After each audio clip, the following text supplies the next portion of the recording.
Thank you very much. Good morning, everybody. First, I would like to thank the organizers for the invitation. I'm very happy to be here for the first time in Glasgow, and I apologize for missing the first day, sorry, but it's a very, very great pleasure. So, in a context where academic research often focuses on the public politics of memory, on the role of political leaders, or on the role of cultural institutions and museums, I propose to focus your attention on these specific actors that are the media, creation media on one part, and news media too. Media in their ability to make the warlike past reappear in the present. For that, I was particularly interested in the role of the media in the memory construction of some conflicts, First and Second World War, the Algerian War too, and the genocide of the Tutsi of Rwanda in 1994. The memory construction in France during the second part of the 20th century and in the beginning of the 21st century. So, these conflicts are very diverse in nature. 2 world wars, a war of decolonization, a post-colonial conflict accompanied with a genocide. Their memories are settled in the case of 2 world wars, but still conflicted for Algeria and the genocide of the Tutsi. These memories are in many ways a major issue for contemporary French society. What role do the media play in the construction of common and shared memories? Are the media just vectors of memory? And if that's the case, how can we analyze this role of vectors? Are they filters, relays, amplifiers of memories in circulations? Can we not also consider them as producers and creators of memory? To answer these questions, I will rely on rich historiography concerning the French memories of both world wars and the Algerian War. I will also rely on the work that I lead on the building of French memories of the genocide against the Tutsi. So my reflection will be structured in 3 stages, three types of role of the media. First, there are relays for politicians in the organization of commemorative events, but also in strategic uses of the past. Beyond that, the media play a role of revealers in the photographic sense of the term, of the memories brought by groups outside of the political sphere. And finally, the media give an unmatched place, depending on the period and format, to historical narratives. It seems also that they play today a less important role in the dissemination of historical knowledge than in the 70s or in the 80s. First part. In France, as in many other Western countries, the factory of war memories of the 20th century is closely connected to the political strategies of remobilization of memories of the war or the burial of certain episodes of it. I am referring here to the book of Henri Rousseau, Face au passé, Face in the Past. News media are a vital part of these strategies, even more for the last 40 years because of the growing significance of television images. So we must first emphasize the singularity of the commemorative time. Celebrations have long been the prerogative of local or national political authorities. In France, it is now the High Committee of National Celebrations that has been proposing each year since 1998, proposing to the Ministry of Culture a list of anniversaries that may be registered for national celebrations, called since 2011 commemorations. This committee is made up of people representing the historical, literary, artistic, scientific and technical fields, and is chaired by Daniel Salnave of the Académie Française. The celebrated events are the object of varied actions in the local or national level and generally received sustained attention from the media. In the case of warlike events, such as the First or the Second World War, the commemorations of the 50th anniversary in 1994 or the centenary in 2018 have, for instance, given rise to a great diversity of media production of very different formats: information in the press and the TV news, interviews, documentaries, fictional movies. Many projects have been certified by the mission of the centenary, and 2018, and nowadays, is at the same time the Clémenceau year, a year of international celebration, and the year of the closing of the celebration of the centenary that will take place on November 11th. In November 2018, a dozen documentaries are proposed by the French television channels. The written press follows the memorial roaming of Emmanuel Macron, l'itinérance mémorielle.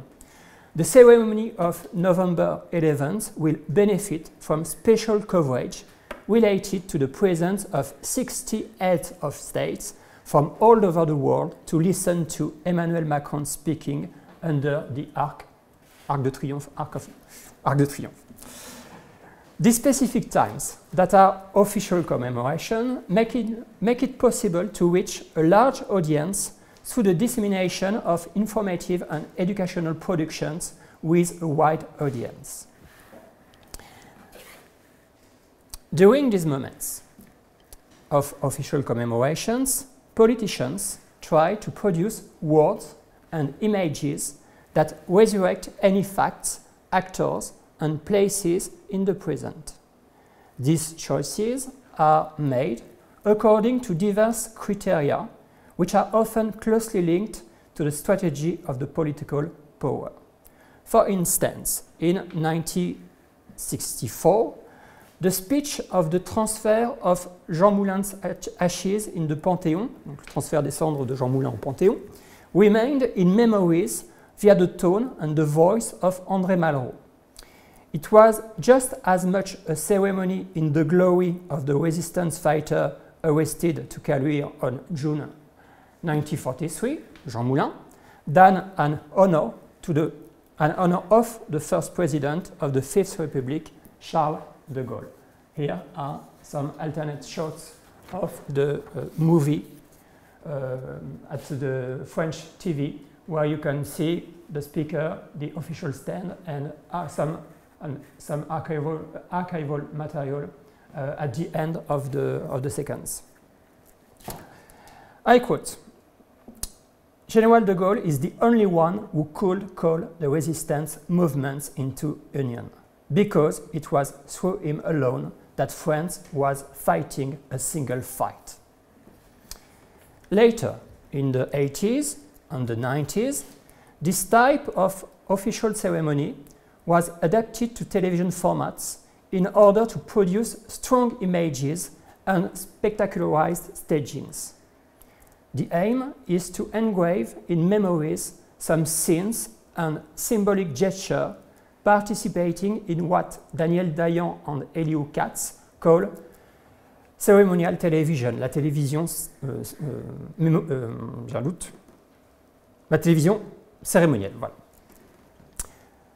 For instance, the Franco-German ceremonies in Verdun in 1984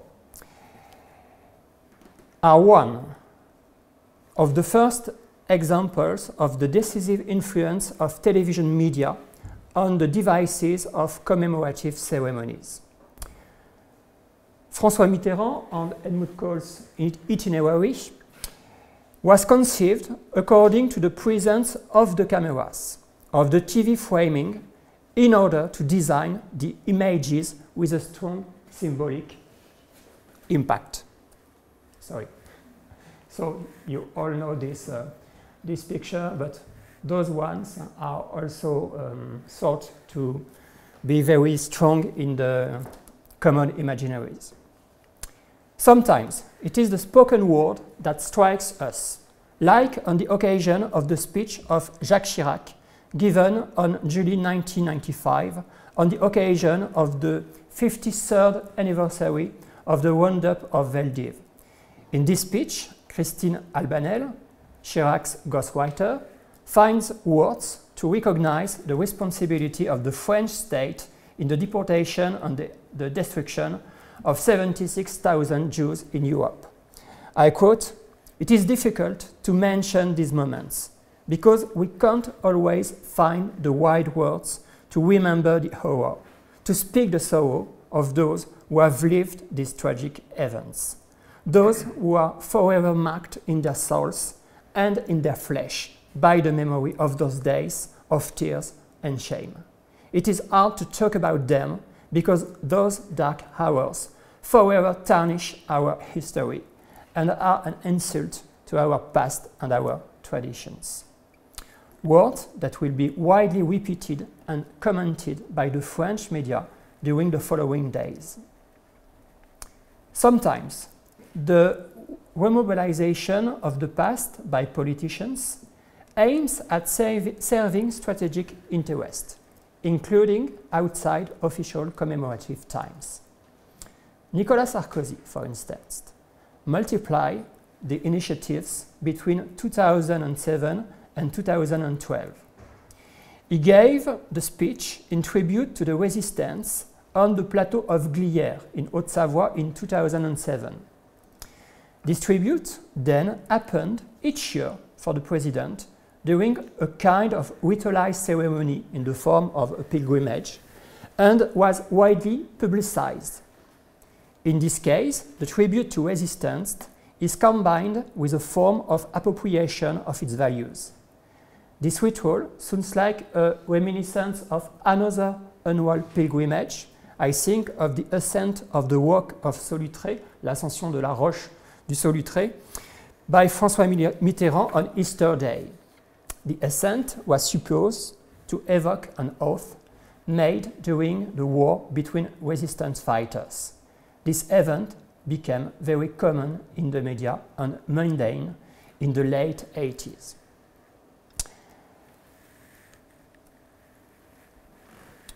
Media coverage of political and memory controversies.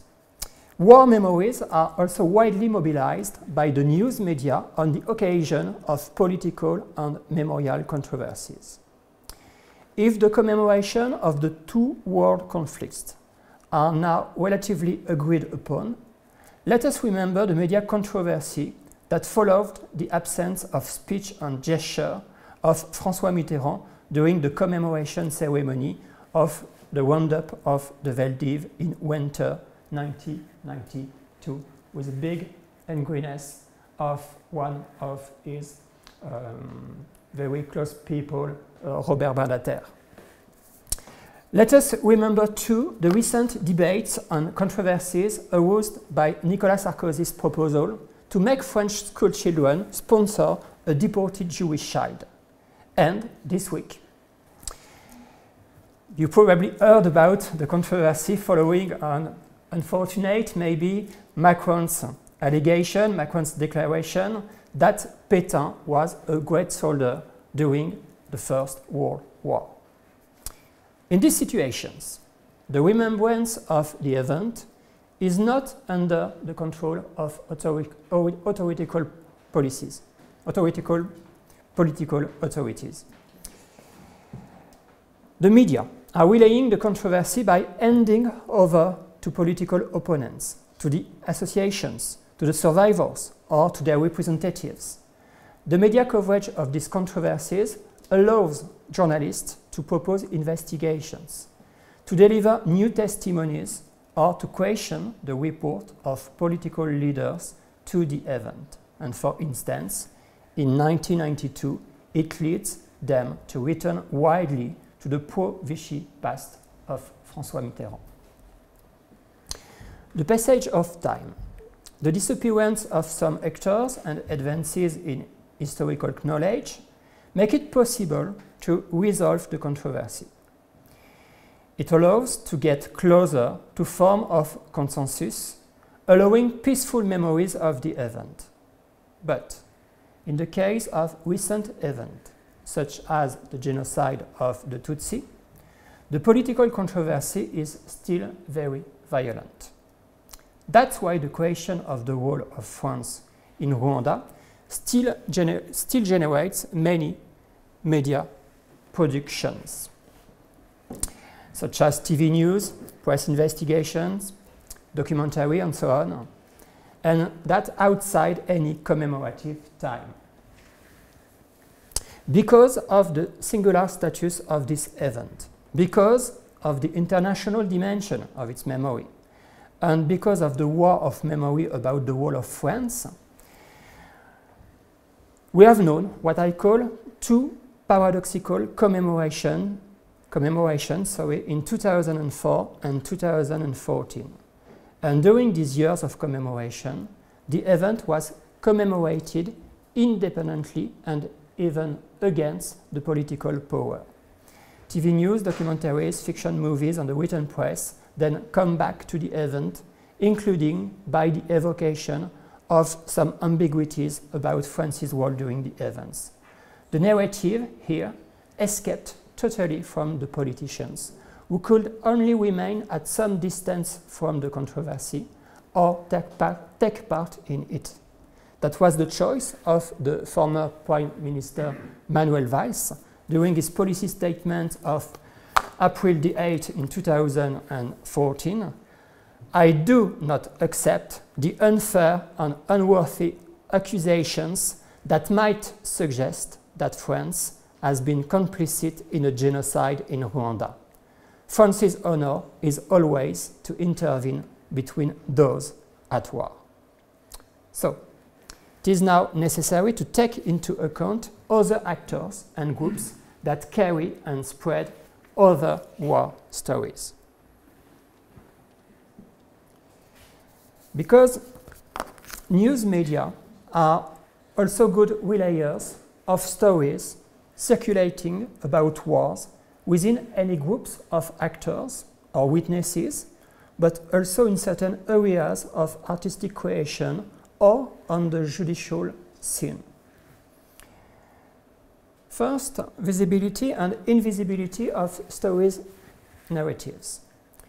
For each of the conflicts studied, there were or still are different categories of actors with different narratives of the events. If we take the example of the Second World War, the testimonies given by the combatants, by the French prisoners of 1940, by the deportees of the Service du Travail Obligatoire, or by the survivors of the Shoah, didn't, according to the Times, all benefit from the same visibility within the French public space. When they returned, survivors of the Holocaust were usually portrayed as deportees among others. At the time, the prism of Nazi war crimes and barbarism dominate, and few journalists distinguish the fate of Jews from that of other categories of deportees.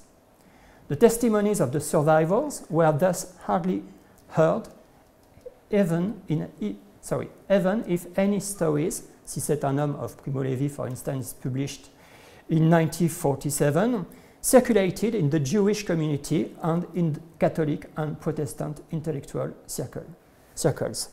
I refer here to a debate, a big debate between French historian Annette Vievorka and a French essayers and historians and philosophers François Azouvi. Later, several publications allowed the genocide of the European Jews to progressively become a part of French political consciousness. That's the case of the publication in 1950 and then the strong media coverage during its reissue in 1957 of Le Journal d'Anne Frank. That's also the case of the publication of Le Bréviaire de la haine de Léon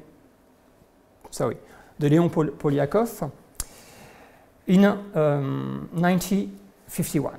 And I have to mention the success of several movies, La Dernière Étape, Exodus, for instance, and novels Les Racines du ciel de Romain Gary, Le dernier des justes from André Schwartz-Barthes. It was, however, with the 60s, following the international mediatization of the Eichmann trial and the world controversy concerning the critics against the role of Pius XII in the play of Rolf Olschuss, the Vicar, that a second time period opened up in the Jews' genocide memory. With the acquisition of a specific status by this one in the collective memory. Afterward, the words of the survivors are relayed from 1979 by associations, activists, families of descendants, and we can quote, for instance, the role played by the Association of Sons and Daughters of Jewish Deportees in France with Serge and Bit Glasfeld. For the Algerian War, in the same way, the media gave only relatively weak visibility to the narratives of the soldiers, to the stories of the Harkis, or those of the Pieds Noirs. So many specific memories that have long been buried by the national collective memory about the event. If one focuses on the example of the torture, this issue was treated in the press from 1955, 1956, and then reappeared several times in the 70s. But it was not until 2000 that the French media treat this subject in a consensual way and impose the idea of a widespread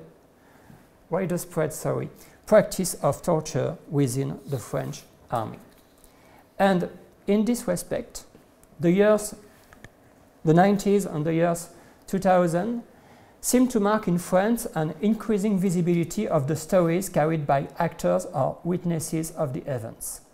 The media visibility of those narratives that sometimes carry indignation, anger, or resentment aims at making facts, actors, or places reappear.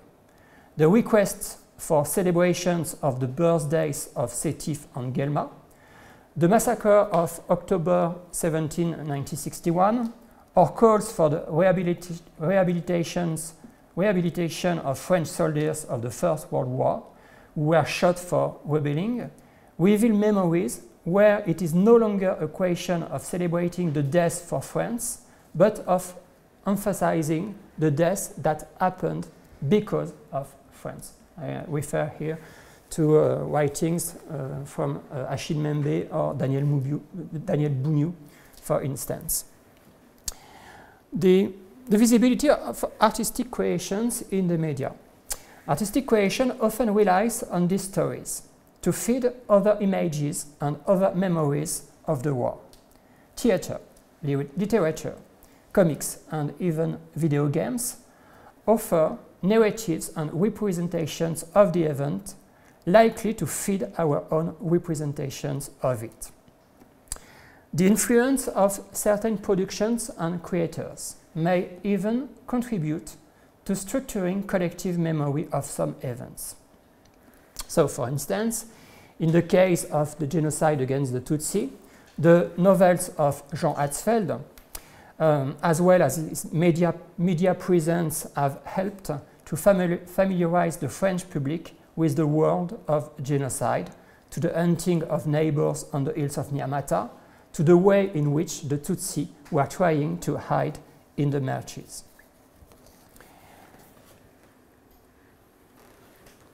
Another media role is the mise en spectacle of the judicial narrative. Because the role of the media has probably never been more important than in the case of the major international trials, such as the Nuremberg trial or the Eichmann trial. The Nuremberg trial is covered by the press with probably more than 400 international journalists. The staging, desired by the Allies, aims to show pedagogy, to present the crimes committed by the Nazis, to present the extermination camps universe, and the new legal concept of crime against humanity. 16 years later, the international media coverage of the Eichmann trial, thought by the government of Israel, is covered extensively by the international press, an estimated of maybe 350, maybe 600 journalists, depending on the authors. Filmed and broadcast in many countries, this coverage allows to hear the voices of survivors while decrypting the operation of the Nazi genocidal apparatus. In France, the media coverage of some national trials, such as Klaus Barbie in 1987, Paul Touvier in 1994, Maurice Papon in 1998, was also particularly intense and contributed to the dissemination of knowledge in the public opinion. It also contributed to the decline of Holocaust denial and to the construction of shared memories of the Vichy period. And in the case of Rwanda, a case very, very singular, very different in my opinion, in spite of the universal dimension of the event, the low attention given in France to the work of the International Criminal Tribunal for Rwanda and the trials of Pascal Simbikangwa, Tito Baharaira, Octavian Genzi gives evidence of the role of filter played by the media in trials. Those trials should have been held for history and were not really covered by the French press and the French media. So, to go slowly towards the conclusion, let us question now the modalities according to which the media can work to diffuse historical knowledge on war events. The first idea is the role of the media in spreading scientific advances. In some cases, the media play a role in disseminating scientific knowledge, highlighting certain testimonies, conducting investigations, relaying the words of historians or experts from certain periods. The example of the Second World War is edifying in this respect. During the 70s or the 80s, the work of l'Institut d'Histoire du Temps Présent, following the pioneering work of Robert Paxton, La France de Vichy, found an attentive transmission on television, mainly in some programs as Les Dossiers de l'écran or Histoire parallèle.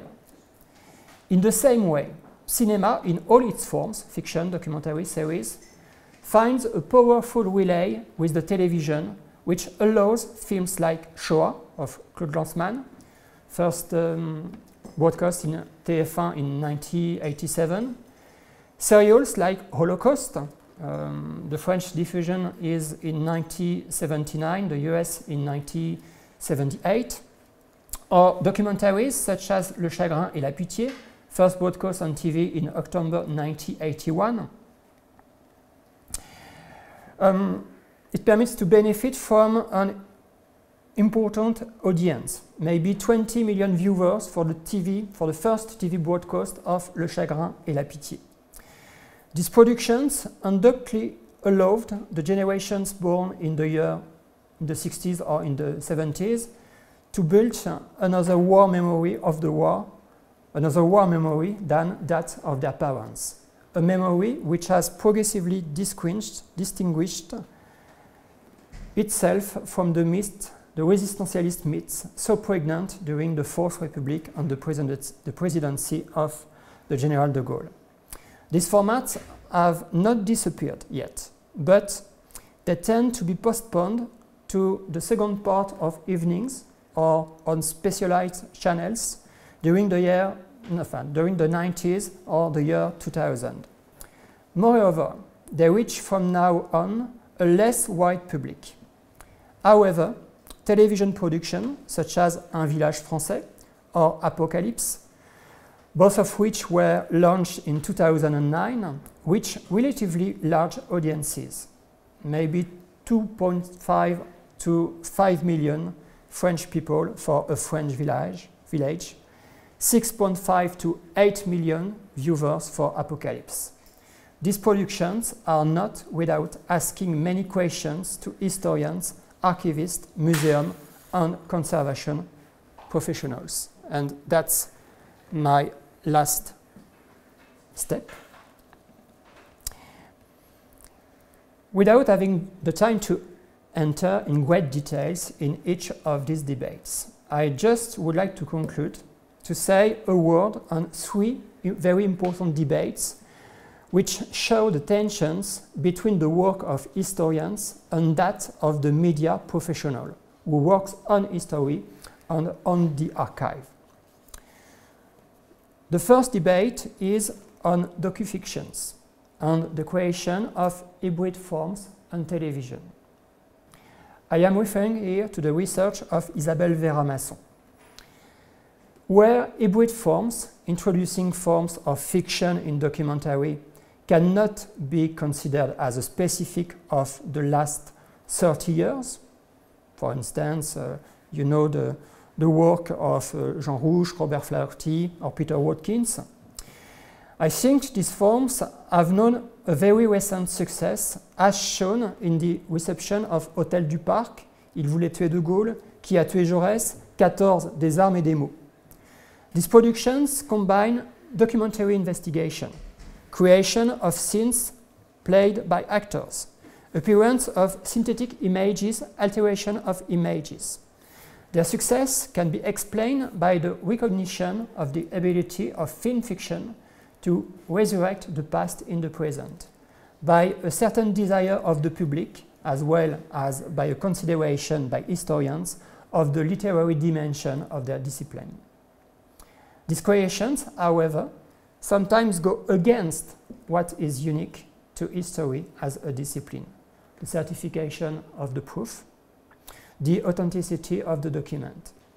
And for the public, in my opinion, that can form confusion on genre. The second debate deals with the uses of the archive image by television and with the integrity and authenticity of these archives. The debate focused in particular on the coloring practices put in place by the Apocalypse series. On the producer side, the main argument in favor of their use are the lack of interest of the younger generation in black and white images, and the fact that the colorization would not only allow them to attract new audiences, but also to find precisely the colors of the time, and therefore to increase maybe the degree of veracity of the image. For some historians and archivists, such as Sylvie Lindeperg or Ania Seponska, the colorization would be, on the contrary, a manipulation of the archival image, which would lead to the construction of a false document, denaturing the identity of the archive. The third debate focuses on the role and place of historians as experts in a number of television productions. Are they present to verify the accuracy and precision of the facts mentioned? Are they present to attest to the veracity of certain scenes and situations? Are they present to endorse a writing scenario for which historical writings and current knowledge weigh little against the logic of audience, profitability, and attracting the public? The series A French Village, whose historical advisor is Jean-Pierre Azéma, has been the subject of many criticism on its errors, anachronism, and approximations. This gave rise to a dedicated forum on France 3 website, to a long census on Wikipedia, and to the opening of a blog on Mediapart, Controversies of a French Village, led by a research project team, Episteme, thus allowing the historians of the Second World War to regain control of scientific expertise while playing the card of exchange and interactivity.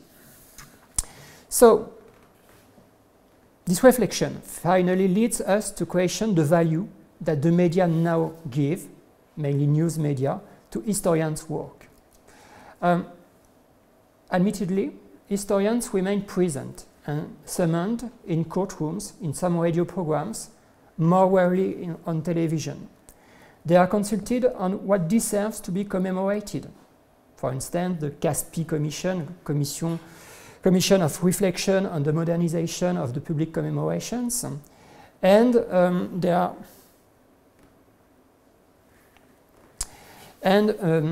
sometimes they are consulted on the way to do any commemorations. That's the case of Benjamin Stora's influence in the memory of the Algerian War. However, most of the great media historians have disappeared from our screens today, as well as the great history programs that were Histoire parallèle ou Le Temps des Cathédrales. Some good radio shows still exist. La Fabrique de l'Histoire, La Marche de l'Histoire, Concordance des Temps. But the profession is asking questions today on the visibility of its work that rarely fits into the controversies that shake up society.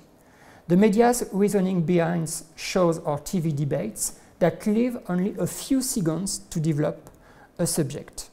So, it will be interesting to hear you about the situation in the United Kingdom or in Germany, where it seems that TV debates for the United Kingdom are maybe even more rare than in France. And I wonder what is today in United Kingdom the role of the intellectuals on the public stage. Thank you for your attention, and I'm sorry for this wonderful accent.